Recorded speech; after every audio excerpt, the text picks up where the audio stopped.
बयान पर बवाल मचा है। इस पर बीजेपी के आईटी सेल के प्रमुख अमित मालवीय ने भी सोशल मीडिया पर लिखा है। उन्होंने चिदंबरम के सवालों पर कहा कि कांग्रेस पाकिस्तान को क्लीन चिट देने का काम कर रही है।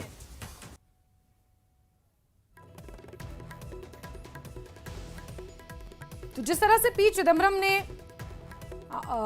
बयान दिया है ऑपरेशन सिंदूर को लेकर, उस पर अमित मालवीय ने निशाना साधा है कांग्रेस पर, पी चिदंबरम पर।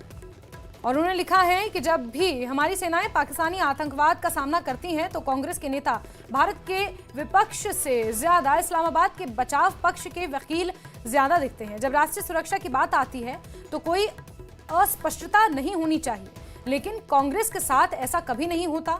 वो हमेशा दुश्मन की रक्षा के लिए हर संभव प्रयास करते हैं।